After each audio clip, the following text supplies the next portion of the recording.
Adesso ci sono gli interventi e le relazioni tematiche. Chiedo all'avvocato Corezzola Franco di uscire per fare la propria relazione sull'autodeterminazione dei popoli.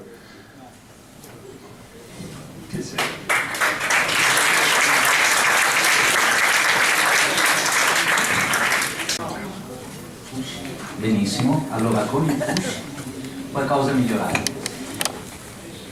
Come volevasi dimostrare, ricordando un libro del professor Zordan dove lamentava che i giuristi non erano molto graditi, a dire il vero, nell'ambito della Repubblica di Venezia, sia che fossero avvocati sia che fossero giudici, a dire il vero i giuristi a rompere un po' le uova nel paniere servono sempre.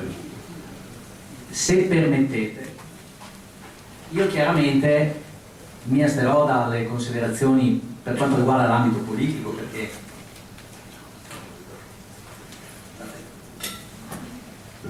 questo è un lavoro che ovviamente spetta ad altri.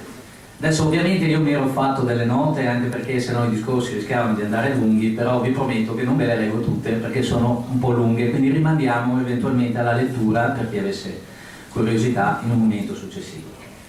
Allora, il motivo dell'intervento è ritornare sul tema dell'autodeterminazione. Sul tema dell'autodeterminazione è ovvio che tutti quelli che sono dei movimenti, diciamo, indipendentisti non hanno solo discusso. È un argomento che è quasi uscito dalle orecchie, ci sono state pubblicazioni di libri e tutto quello che ne segue. In realtà il richiamo storico che veniva fatto sul concetto, almeno per quanto riguardava il mio punto di vista, era perché io di mestiere faccio l'avvocato, quindi non devo, tra virgolette, appropriarmi di nessuna funzione se non quella propria mia, cioè qual è il mestiere, in parole povere.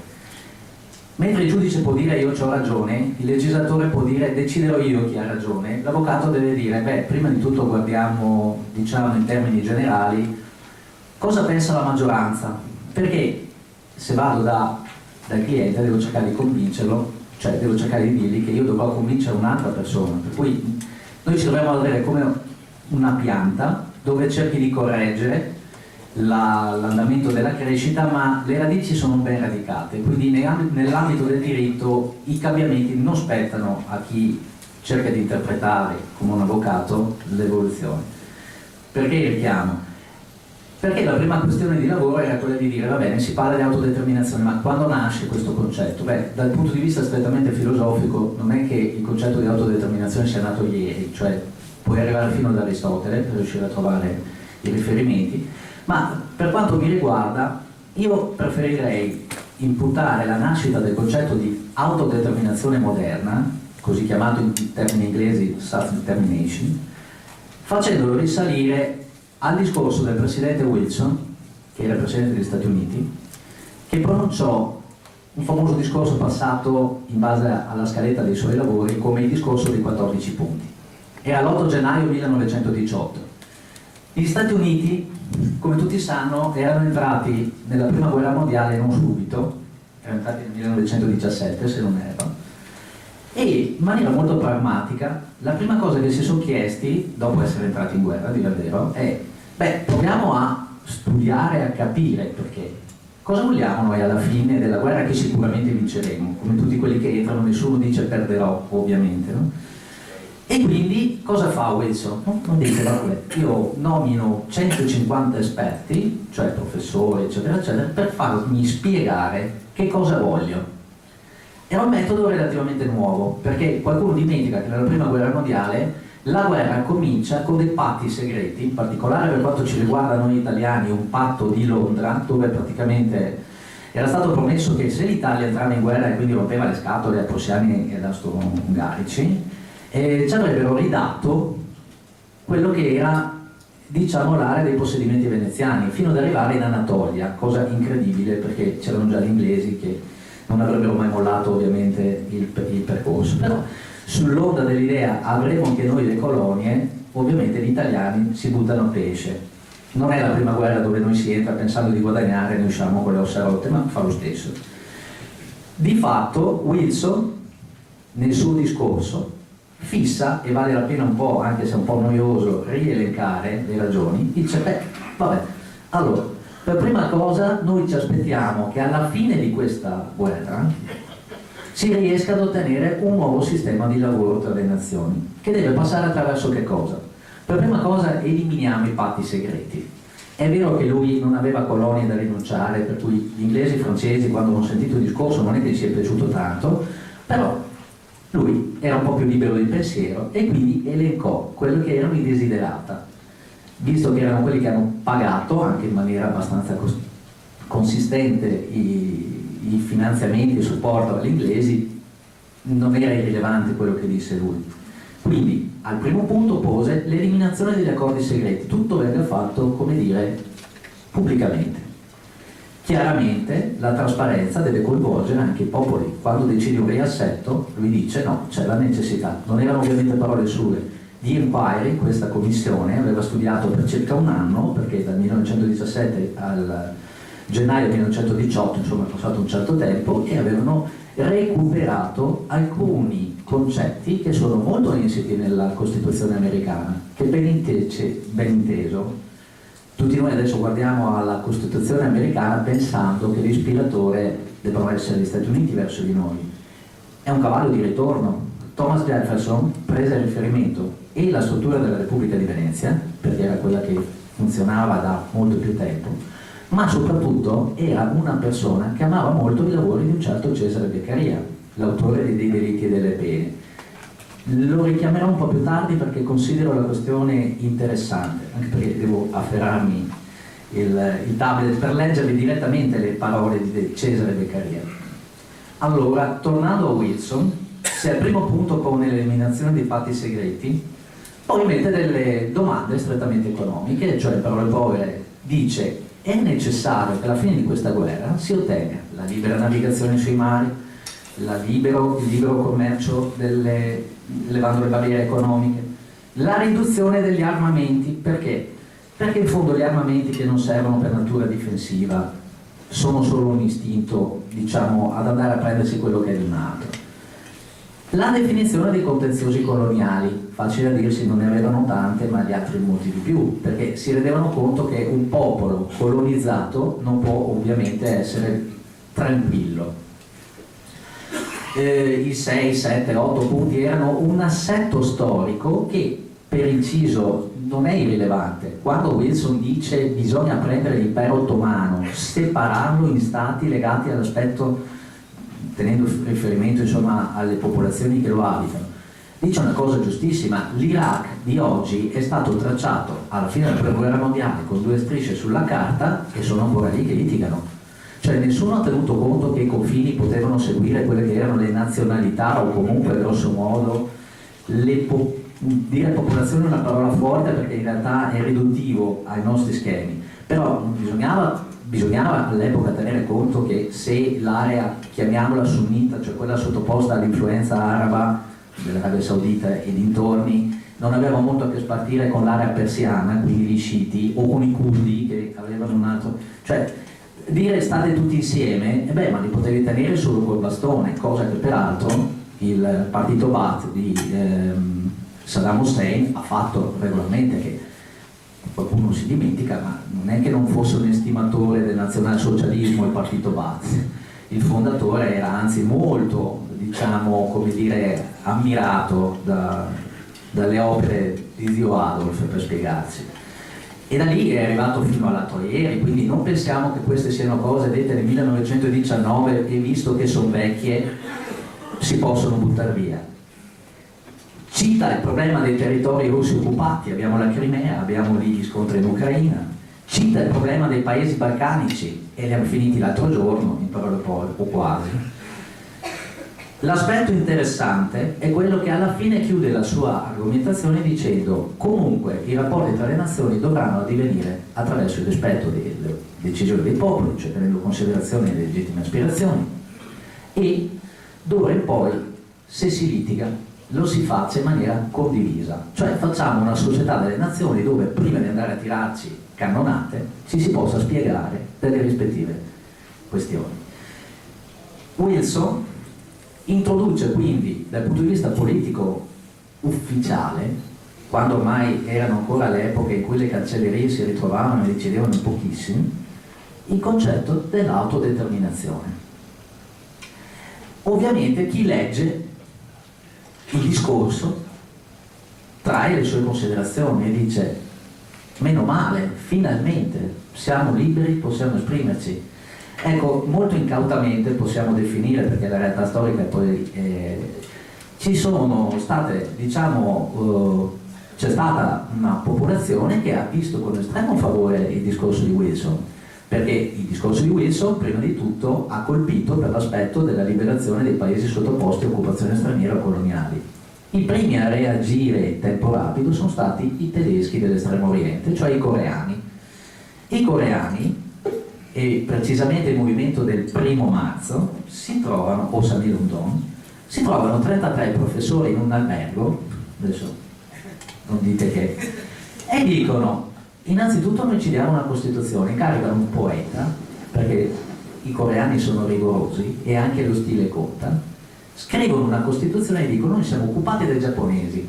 Dalla guerra del 1905, quando i giapponesi sconfiggono la potenza militare russa, le famose battaglie che portò alla distruzione, se non erro, la flotta di Sebastopoli, si fa tutta la insomma, ci arrivano dopo un lunghissimo viaggio, scusate mi sono impappinato, e per farsi affondare dai giapponesi che fino a 2 minuti prima tutti consideravano solo capaci di fare la scherma con le katane. In realtà in 10 anni hanno comprato un po' di navi dagli inglesi, un po' dagli italiani, hanno preso la somma dell'addestramento militare navale, che allora era il nervo delle operazioni per il controllo commerciale, e hanno affondato la flotta russa, che già allora era una specie di invincibile armata all'epoca.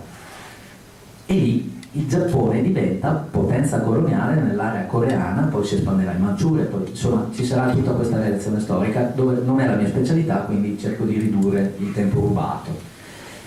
I giapponesi che occupavano la Corea vengono tacciati, cioè vengono accusati dai coreani di fare delle attività non molto gradite. Me le leggo anch'io per riassumere. Ossia, cosa lamentano i coreani? Beh, che innanzitutto a governare i coreani non ci sono tanti coreani. Secondo punto, c'è una discriminazione generale nei confronti dei coreani. Poi, i funzionari governativi sono arroganti. Poi, i procedimenti amministrativi sono troppo complessi, le leggi cambiano così spesso che i coreani non riescono a dare un'esecuzione. Allora, nel momento che uno va a leggersi in lingua inglese le rivendicazioni del famoso manifesto, dice: avrei qualche reminiscenza, perché insomma tutto sommato non è una cosa che non mi suona familiare. E infine, forse il tocco più bello, le tasse sono troppo pesanti e soprattutto paghiamo sempre di più per avere gli stessi servizi. I giapponesi non erano molto democratici, ha preso i 33, li hanno ammazzati, messi in galera, 2 milioni di persone vanno in piazza in tutta una specie di primavera coreana del 1919. I giapponesi sempre democratici non erano e praticamente hanno preso solo legnate. Fino alla fine della seconda guerra mondiale la Corea non avrà una sua distinzione e, intendiamoci bene, dal 1952 è ancora separata, pace armata, non è mai stata fatta la pace. Quindi diciamo che l'autodeterminazione coreana è ancora per strada. Questo non per scoraggiare, ma per far capire che le questioni non sono così immediate e neanche così semplici. C'era da dire che il Giappone era seduto al tavolo dei vincitori durante le trattative del famoso Trattato di Parigi, chiuso col Trattato di Saint-Germain o detto di Versailles, e nessuno aveva il coraggio, neanche Wilson, di andare lì dai giapponesi e dire: scusate, ci sarebbero i coreani, mi hanno ascoltato, adesso mi fa una figura di imbecille, in parole povere. Però, ripeto, erano altri tempi, però Wilson, diciamo, un punto lo porta a casa, ossia, in ambito europeo, che era una questione molto delicata, ovviamente tutti cercano di dividersi le ossa del povero impero austro-ungarico, che è quello che effettivamente sull'ambito territoriale continentale ha perso la fetta più grossa, cioè è sparito dopo la fine della prima guerra mondiale. E lì nascono delle discussioni, perché l'Italia vuole un pezzo, il regno serbo, croato, sloveno rinato vuole altri pezzi, l'Ungheria si stacca. In particolare c'è un caso che ci interessa, e ora Direte, finalmente dopo tutti questi discorsi ci arrivi. Benissimo.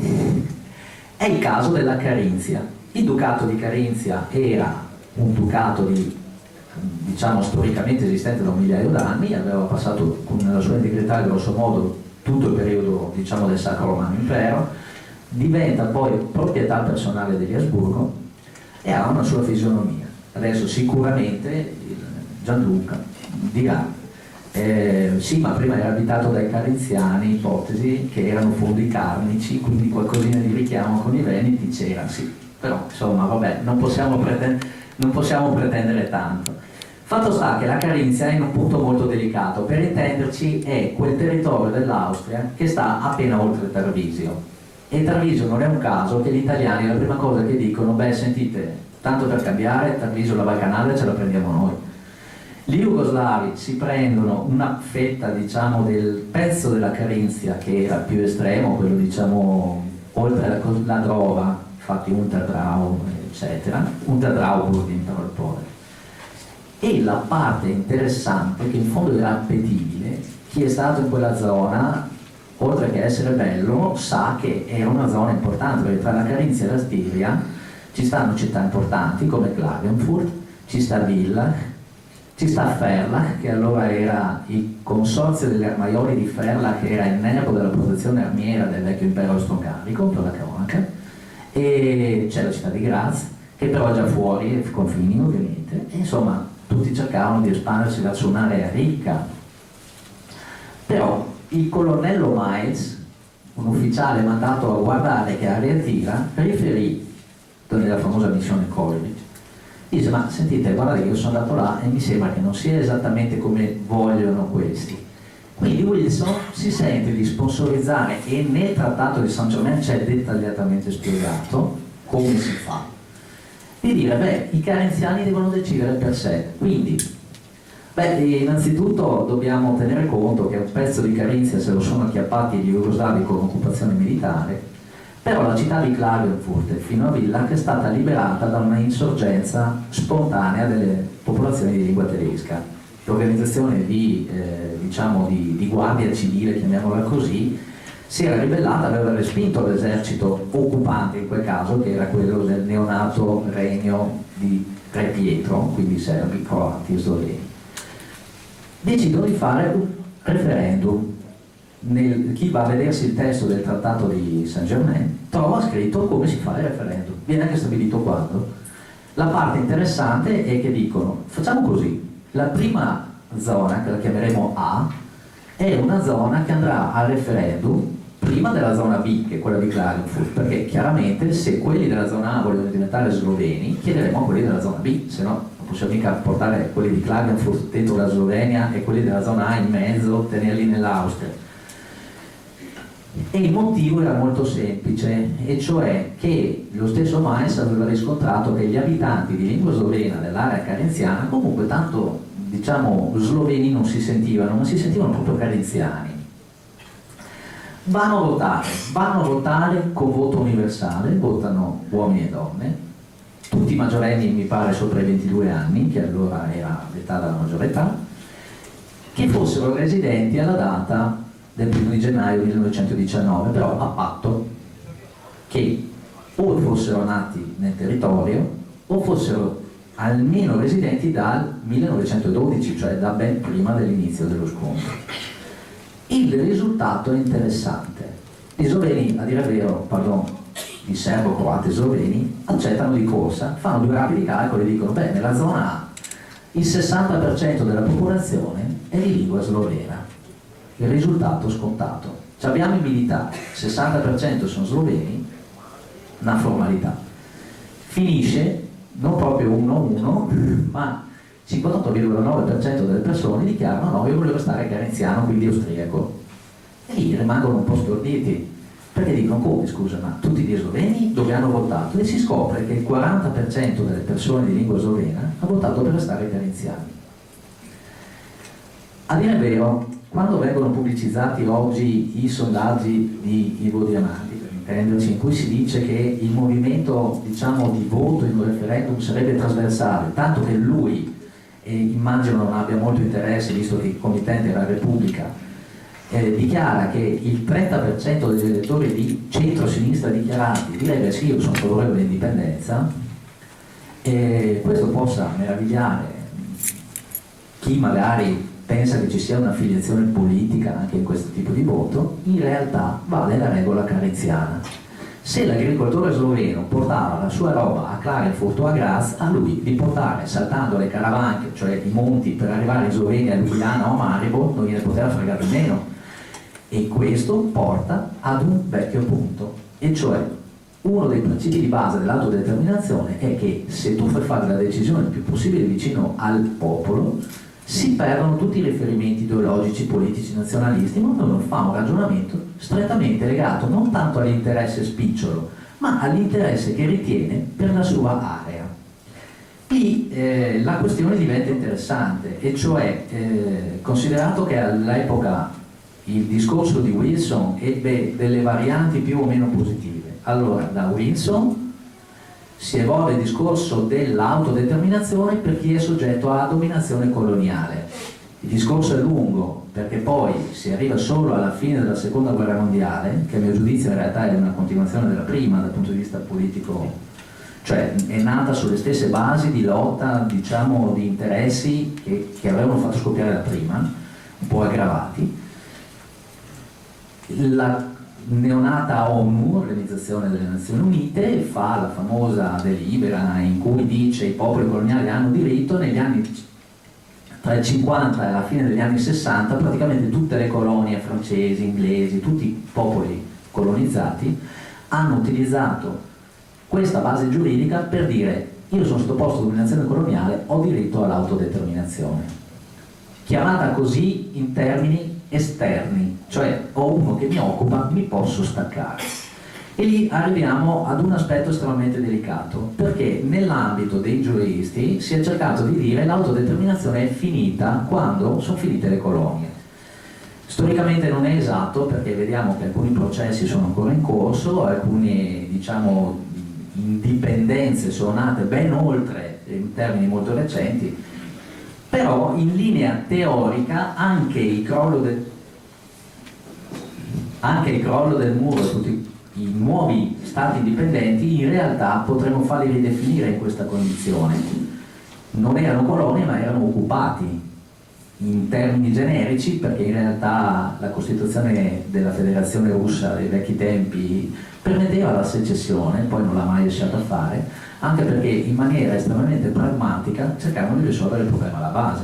Presero popoli e li spostarono e li mischiarono, punto, così annullando la caratteristica del popolo, eliminando l'aspetto nazionalista, si pensava che il problema era risolto. Tornando all'aspetto che può interessare oggi è il concetto di autodeterminazione come si sta evolvendo.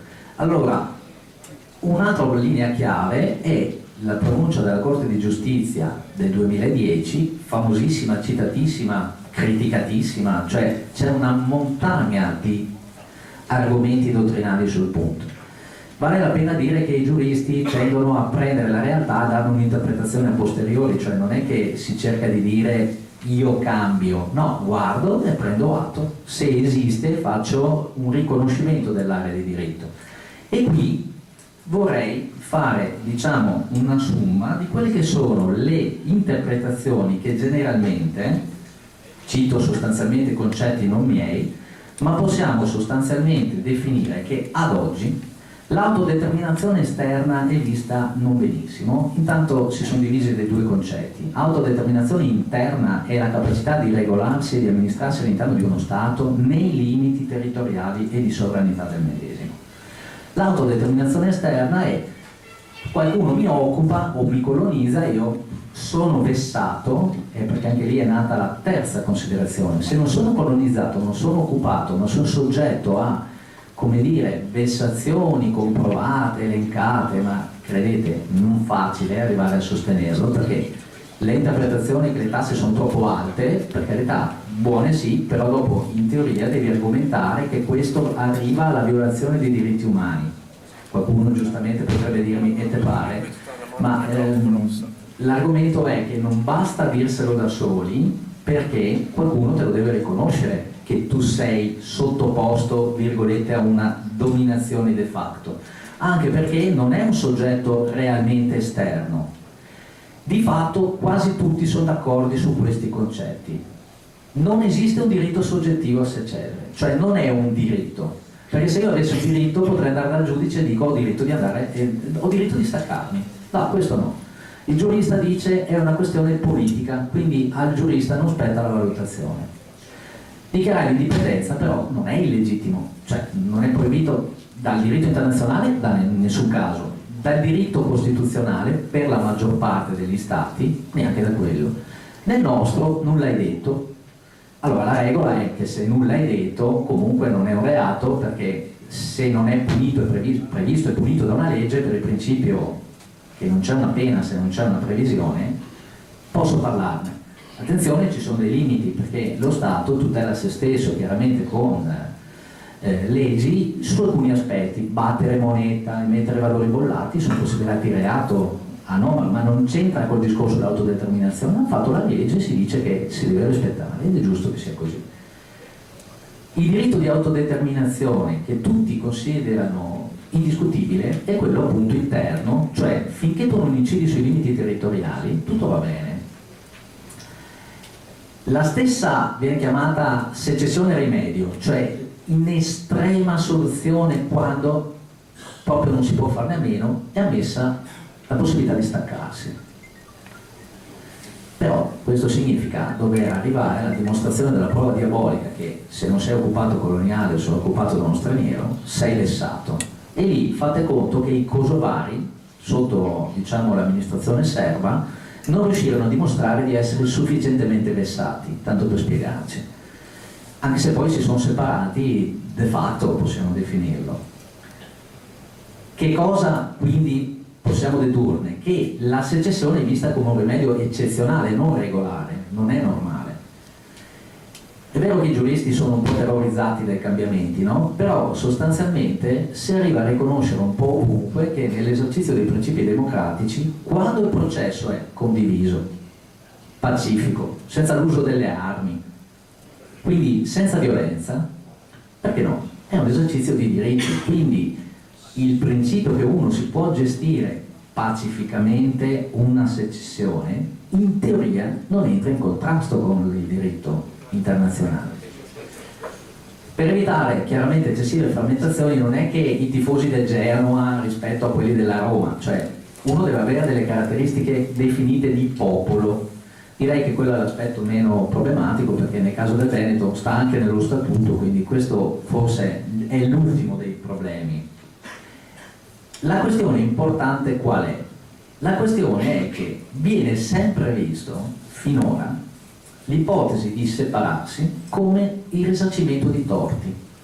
In fondo il rimedio secessione è poverino, sei occupato nel senso che ti mettono le mani sopra, sei colonizzato, sei vessato, quindi bisogna fare un rimedio a questa situazione, quindi guardo sempre indietro. In realtà c'è la possibilità di appellarsi ad un'idea diversa e comincia a spuntare. In primis perché è un diritto soggettivo, prima o poi molti stati cominciano a sostenerlo e si sono visti nelle relazioni alla famosa advisor opinion della Corte di Giustizia. Chi ha presentato le note come stati, alcuni hanno detto no, secondo me esiste un diritto. Chiaramente erano quelli meno, tra virgolette, diciamo istituzionali. Quelli che contano ovviamente per un riconoscimento politico in assemblea ONU, ovviamente sono quelli del Consiglio di sicurezza che ti portano lì. Se gli Stati Uniti si mettono di traverso o la Russia si mette di traverso, cominci ad avere le tue difficoltà. Non basta l'autodichiarazione. Tutti i giuristi d'accordo, mi piace perché dice ma io ho deciso che sono separato. No, di fatto tutti convinti che essendo una decisione politica è un po' come in una gara. Io posso dirmi di essere bravo a correre, ma se non mi confronto e non mi dicono hai fatto il record, è come non avessi fatto nulla.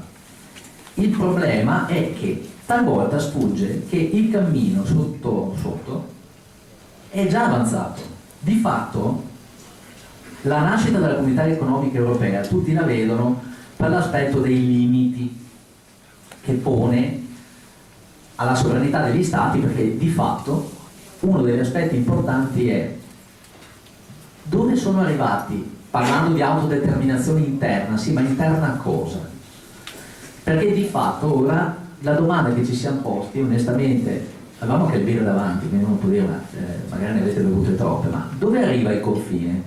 Cioè una volta io arrivavo al Brennero, c'avevo la dogana, mi chiedevano, ora devo arrivare in Ungheria, ipotesi, no? Cioè devo arrivare ai confini di Schengen.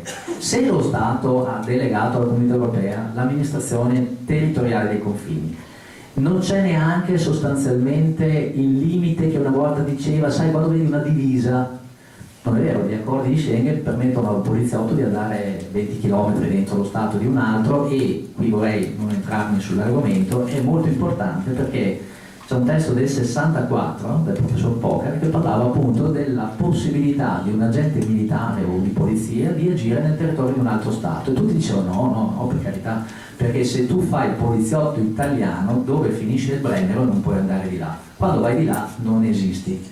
Ecco, allora se nella Comunità Europea si comincia a dire che la polizia si muove, la funzione militare non può più decidere da sola, che l'Italia parte in una missione militare in Ucraina di supporto, se non viene deciso a livello comunitario, è una follia, è legittimo, perché qualcuno dimentica che in realtà metà delle nostre missioni militari estere hanno dei forti problemi dal punto di vista giuridico. Noi non abbiamo mai dichiarato guerra a nessuno, ma andiamo anche a bombardare, per cui questo è un piccolo problema. Adesso a voi verrà forse da ridere, ma al poveretto di soldato che si trova in territorio, se gli succede qualcosa, se oggi è un problema assicurativo, se oggi è un problema di pensione, quando uno non è stato di guerra non può neanche dire sono caduto di guerra, un ferito di guerra. Aspetti marginali, ma che già danno la difficoltà di determinare dove arrivano gli effettivi limiti della sovranità degli stati, quantomeno della Comunità Europea. Quindi a questo punto l'argomento è: ma siamo sicuri che uno non possa creare un'autodeterminazione interna, considerando il proprio interno, la propria area interna, l'area della Comunità Europea? Allora, i tedeschi distinguono tra la cosiddetta Heimat e la Vaterland, o Vaterland in inglese, che sarebbe la patria, ma Heimat è qualcosa di più. È quello che ha detto Carraro quando ha detto: vi sentite a casa? Per il bavarese Heimat è essere in Baviera, in birreria, con lo sticco di maiale davanti. Te lo metti a Berlino, lui non è Heimat, lui è a casa, è nel pangermanismo. Fatemi fare battute sulla Merkel, perché la Merkel cioè, se dite, se uno è andato negli scout resta scout, se uno è andato nella, come dire, gioventù hitleriana rimane tale, se tu sei andato nella gioventù della Germania democratica dell'Est, tanto democratico non te sarai mai neanche a 50 o 60 anni. Cioè, il printing è stato dato, cioè lo stampino rimane lì. Che in realtà qualcuno potrebbe ricordare che lei è il migliore esempio di pangermanesimo alla fine, che era una delle correnti con cui si scontrò Wilson nel 1919, cioè uno dei problemi della definizione dei confini era i tedeschi che avevano perso insistevano, poi hanno fatto scoppiare la seconda guerra mondiale non a caso, perché dicevano no, tutte le popolazioni di lingua tedesca devono rimanere dentro la grande famiglia, e poi non si guardino bene, perché se qualcuno arriva a sentire le barzellette che si raccontano l'uno tra il sud e il nord della Germania, dove i rapporti sono invertiti, se gli proponi un bavarese di andare a vivere a Brema o a Bremerhaven, questo ti risponderà col fischio che ci vado, cioè non esiste né cielo né terra. Ma comunque l'Europa è una e trina, come si diceva. La questione, per quanto ci riguarda, è che in realtà è avvenuto un processo collaterale a quello della Comunità Europea, e cioè un processo politico. Nel 1948 nasce un'istituzione, peraltro su istigazione dico istigazione, ma in realtà su ispirazione di Winston Churchill, che si chiama Council of Europe. All'inizio raccoglie i paesi dell'Europa, poi si estende, credo sia un 43 o 45, c'è anche la Georgia dentro dalla cronaca, e questa è un'organizzazione,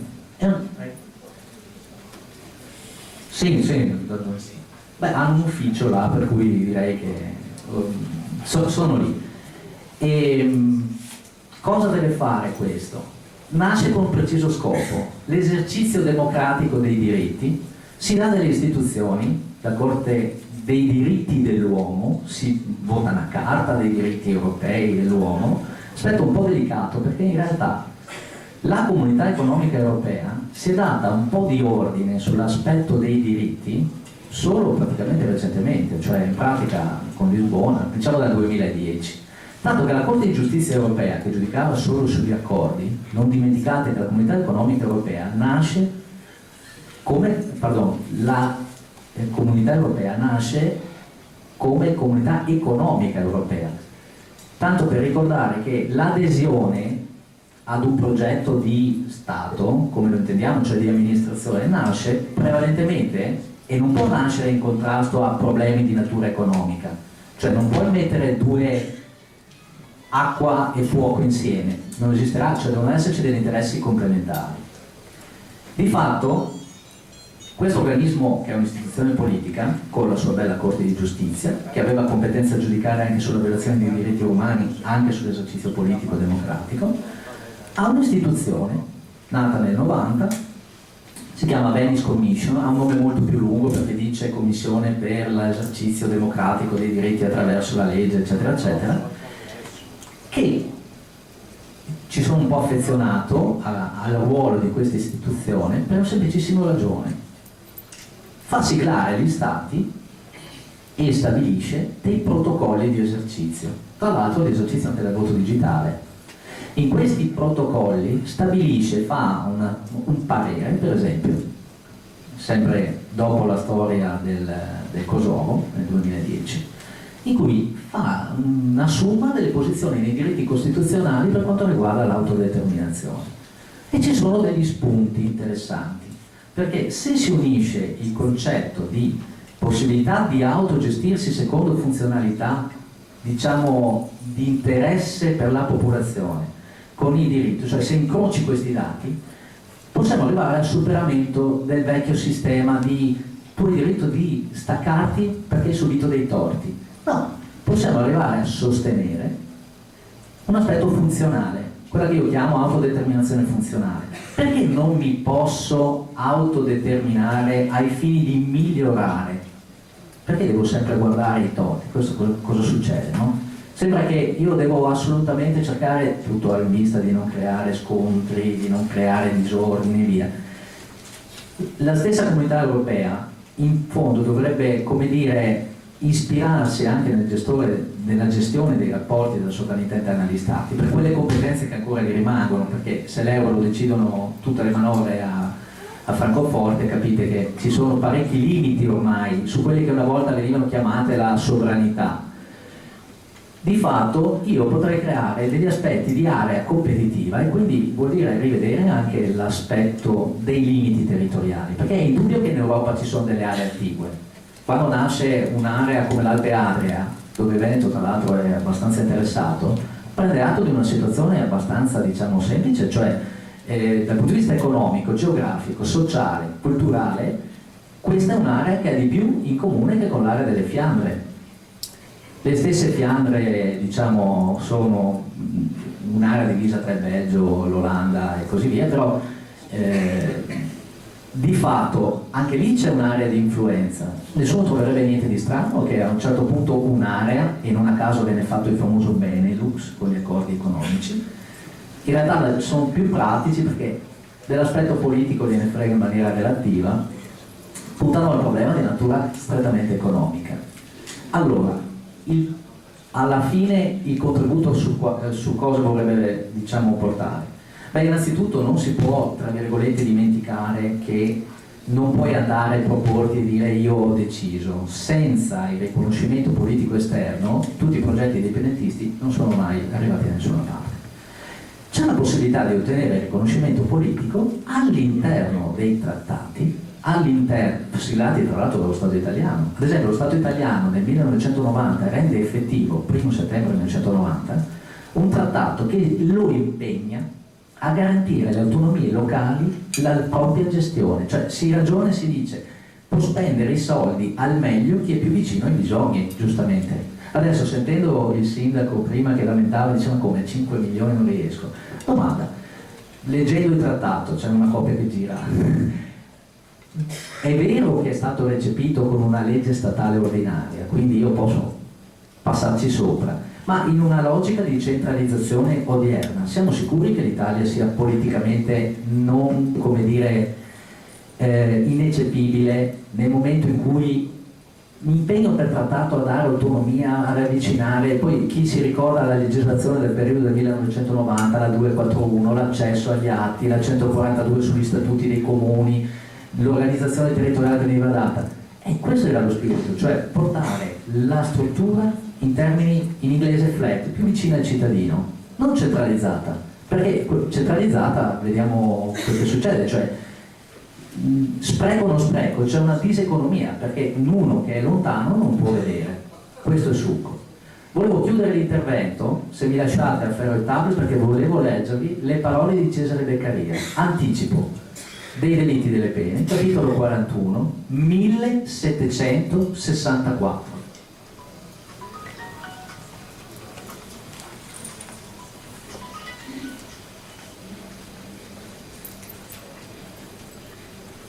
Stava ovviamente parlando della legislazione, il titolo del libro era dei delitti e delle pene, quindi il capitolo si intitola Come si prevengono i delitti. È meglio prevenire i delitti che punirli. Questo è il fine principale di ogni buona legislazione, che è l'arte di condurre gli uomini al massimo di felicità o al minimo di infelicità possibile, per parlare secondo tutti i calcoli dei beni e dei mali della vita.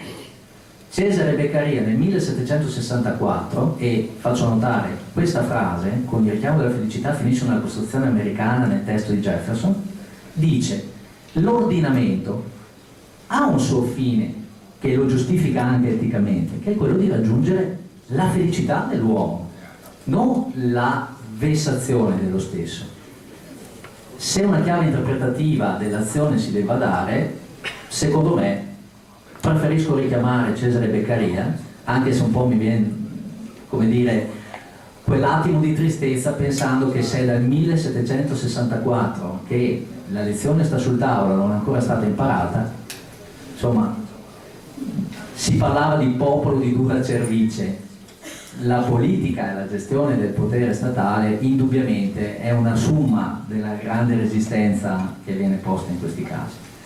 Poiché ovviamente mi si viene sempre detto che parlo tanto, per fortuna oggi molti dei relatori non c'erano, quindi io me ne sono appropriato indebitamente dello spazio, io direi che ho concluso.